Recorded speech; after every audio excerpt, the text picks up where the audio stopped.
Pour commencer, on va faire une petite gymnastique oculaire. Je vais vous demander de fermer les yeux et de respirer profondément. Il fait sombre et froid, peut-être -10, un peu moins, certainement. Vous voilà plongé à 25 mètres sous la surface de la Terre. Votre vie est suspendue à votre piolet par la dragonne. Au-dessus de vous, il fait sombre et en dessous, le vide. Vous voilà dans les entrailles d'un glacier. Et comme seul compagnon, la peur viscérale, tout au fond de vos tripes, celle de mourir. Ah non, voici la rage aussi, celle de survivre. Heureusement, ce jour-là, c'est la rage qui va l'emporter sur la peur. Vous pouvez rouvrir les yeux. C'était le 23 février 2021, et quelques jours après, j'ai eu besoin de dessiner au lieu de mettre des mots dessus, me raccrochant à mes passions d'antan, lorsqu'on me disait que ce serait plutôt mes limites physiques qui allaient m'empêcher de faire des choses dans la vie. À ce moment-là, la montagne était plutôt loin de moi. Alors, en sortant de l'hôpital, j'ai commencé par dessiner. Voilà ce que ça a donné. Bon, mes talents de dessinatrice ne sont pas sidérants. Mais comme ça, vous avez une image. C'était le 23 février 2021, donc. Ce jour-là, la montagne était magnifique. Nous sommes partis avec un ami à l'assaut du Stralhorn, un sommet de plus de 4000 mètres dans les Alpes valaisannes. En conquérant de l'inutile, vous connaissez la formule, nous partions profiter de cette belle journée dehors. Chanceux, c'est certain. Quel privilège d'être là, seul, à l'assaut d'un sommet dont on a rêvé très longtemps. Nous partions donc, 4 heures du matin, depuis la cabane Britannia. Nous avons enfilé nos chaussures et puis mis nos skis de randonnée. Le seul bruit qui couvrait le silence était le glissement de nos peaux de phoque sur la neige gelée.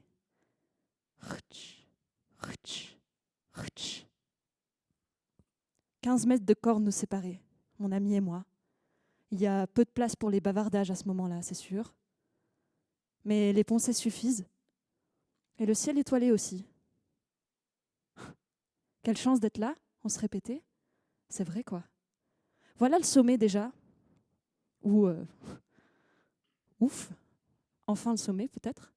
Après quelques heures de course. La vue était magnifique. Sur les 4000 aux alentours et sur le Cervin. Mais à ce moment-là, la courte accolade ne nous fait pas oublier qu'il reste la descente, la partie certainement la plus difficile dans une course d'alpinisme. Ceux qui en pratiquent doivent le savoir. Parce que la descente, ça veut dire la fatigue. Et puis on est aussi un peu moins lucide, un peu moins conscient des risques. Il faut faire attention, on le sait. On passe les difficultés sans souci. Et nous voyons le col de l'Adler au loin. Là-bas, nous savons que nous allons rejoindre le glacier de la Laline. Et puis alors, il n'y aura plus qu'à se laisser glisser jusqu'à la cabane. Et nous aurons mérité la bonne bière au refuge, c'est certain, comme à chaque fois. J'étais devant, crampon aux pieds, les skis sur le dos. Mon ami était derrière, et c'était le seul moment où nous n'avions pas la corde, décidé à la remettre avant de rejoindre le glacier. Je me retourne. Bernat! Le glacier m'engloutit. Je dégringole. Une chute vertigineuse. J'ai l'impression que je ne vais jamais m'arrêter. Je pense que je vais mourir. Je sais que je vais mourir. Et puis non, finalement, je reste suspendue à ce piolet. Vous vous souvenez, par la dragonne? Il me retient et je m'y accroche, comme on s'accroche à la vie. À ce moment-là, Je suis étonnée d'être en vie, c'est sûr. Je regarde en haut, je ne vois plus le bleu du ciel. Voilà deux mondes, celui des vivants, et puis cet antre de glace qui m'a englouti. En dessous de moi, le vide. Je ne dois pas tomber plus bas. Le temps s'arrête. Et je me surprends à regarder ces beautés glacées. La nature est un architecte. C'est magnifique. Des couleurs différentes, des ponts de neige. Bon, c'est pas le moment de faire des photos pour Instagram, et puis de toute façon, j'ai pas accès à mon téléphone. Mon sac, lui, il doit être quelque part en bas. Et puis il faut survivre. D'abord, j'hurle. Je veux pas mourir là. Et puis, très vite, c'est l'instinct de survie qui prend le dessus. Celui qui est lié au pragmatisme. Il est fort, celui-là. Toujours là au bon moment. Enfin, souvent, heureusement. Et puis, je me dis qu'il faut attendre. C'est la seule chose à faire. Attendre. Attendre que les secours arrivent. Je suis moi-même formée en montagne. Je sais que la condition sine qua non, c'est que mon ami aille bien, qu'il ait pu rejoindre le col, qu'il ait appelé les secours, et puis ils vont venir me chercher. Alors j'attends, blessée à la jambe, en état d'hypothermie. L'heure et demie la plus longue de ma vie, je crois. Tout à coup, sur ma doudoune détrempée, un peu de neige. Il n'y a pas de vent ce jour-là. C'est les secours, c'est certain. Alors je me penche très fort en arrière pour voir un interstice de ciel bleu. Et là, j'entends « On va venir vous chercher, mais pas tout de suite. » La demi-heure la plus longue de ma vie. Encore plus longue que l'heure et demie d'avant. Bon, et puis là, l'instinct de survie, il se dit « Mais encore ? Là, c'est bon, non ? Il y a les secours, lâche prise. » Mais non, j'attends. Je sais faire. Le guide de montagne descend à ma hauteur. Ça va aller. Il me dit ça en suisse allemand, mais je vous l'évite. Et là, cling. Il a clippé le mousqueton sur mon baudrier. Et nous voilà tous les deux, treuillés par un câble métallique, à rejoindre la surface de la terre et les vivants. Je m'effondre au bord du trou béant, lui adresse à peine un regard. « Tu as osé m'avaler ? » Eh ben non, me voilà recraché. Les secours m'amènent. Je flotte dans un état parallèle. Peut-être parce que ma température corporelle est à 32 degrés. C'est peu. C'est la période, peut-être que vous savez, quand on arrête de trembler et qu'on commence à être très fatigué. On me dit que peut-être j'aurai des séquelles. Bon, vu l'état de mon cerveau, je me dis que c'est pas grave. Alors on m'embarque à l'hôpital. Moi, la seule chose que je veux savoir, c'est mon ami, il va comment ? Il va bien, il est à Zermatt. C'est un autre hélicoptère qui l'a amené là-bas. Je respire à nouveau. Puis le séjour à l'hôpital sera expéditif. Je fais des blagues à tout va, on me renvoie vite. Pas étonnant. On me recoue la jambe, c'est un peu moche, mais bon, je tremble, donc ils ont fait ce qu'ils ont pu. Me voilà reparti chez moi, béquille au bras, clopin-clopant, les habits déchirés, un peu fatigué, certes. J'ai des courbatures à l'épaule, c'est bizarre. Mon piolet est toujours là, on me l'a ramené, toutes mes affaires aussi. Super, je vais pouvoir repartir en montagne la semaine prochaine. Puis je rentre, mon ami, lui, quand il me récupère à l'hôpital, a le regard vide. C'est comme si lui avait enduré l'accident de manière beaucoup plus personnelle. C'est vrai quoi, il m'a vu disparaître, mourir peut-être, et puis je suis là à nouveau, c'est bizarre. Mais bon, on rentre, puis la vie continue quoi. Nouveau boulot, peine de cœur, déménagement. La vie continue quoi. Je parle de tout ça à mes proches. Je leur raconte que ce jour-là, j'avais des bonnes étoiles. Les étoiles valaisannes. Mais suisse allemande, du coup ça compte à moitié. J'avais des sacrées bonnes étoiles. Alors j'en parle d'un air tout à fait détaché. Et c'est pas ma mère qui dira le contraire.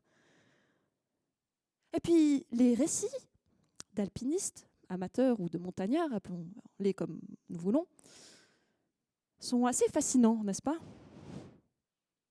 Il y a ce côté un peu buzz. Ça fait souvent la une des journaux d'ailleurs.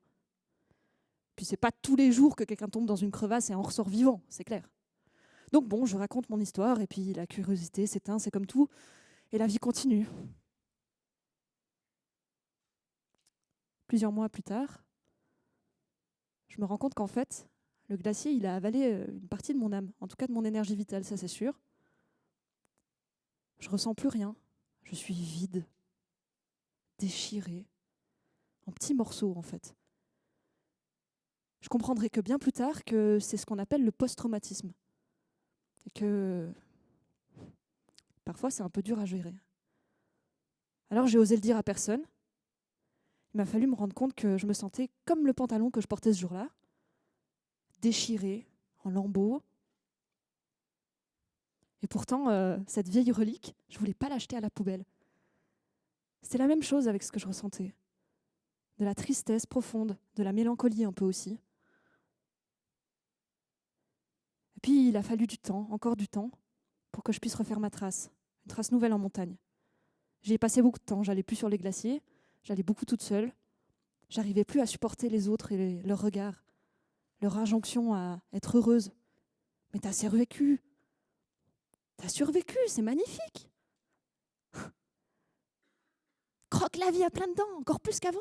Mais moi, j'y arrivais pas.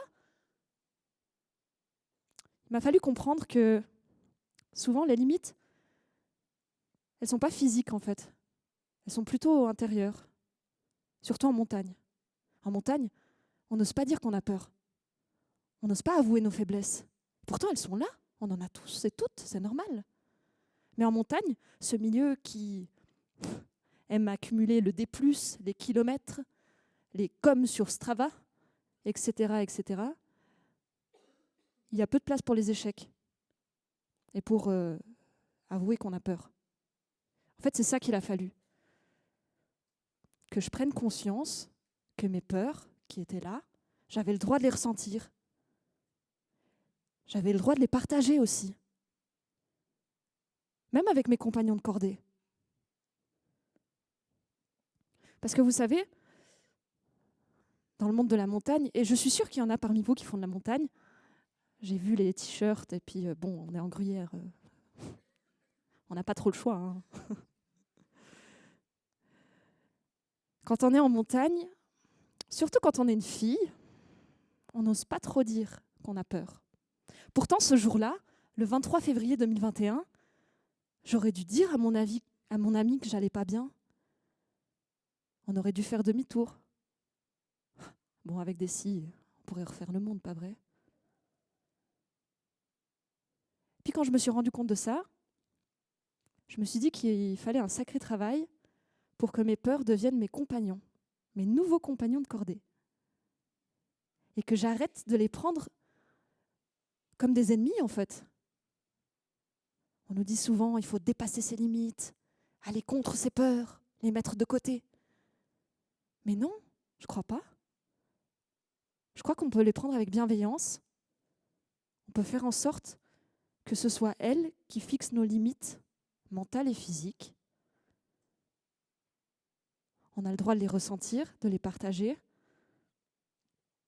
de les exprimer. Et quand je me suis rendu compte de ça, ça a été une libération immense. J'ai pu retourner en montagne avec les copains, les copines. Et puis maintenant, quand j'ai peur, je le dis. Alors je dis pas ah, j'ai la trousse, on continue plus là, stop. Mais ça ressemble un peu à ça quand même. Alors, je ne vais pas vous demander de tomber dans une crevasse pour vous rendre compte de ça. C'est pas très agréable. Mais par contre, je crois qu'on peut tous se poser un moment dans un coin de nature ou ailleurs, là où vous vous sentez bien en fait. Et puis réfléchir à tout ça. Se dire que la course au dépassement des limites a ses propres limites. Et que nos limites là-dedans, c'est celles-ci qu'il faut respecter. Celles qui viennent du fond de nos tripes. car c'est elles qui nous permettent d'avancer tranquillement dans la vie, sans avoir trop peur. Merci beaucoup.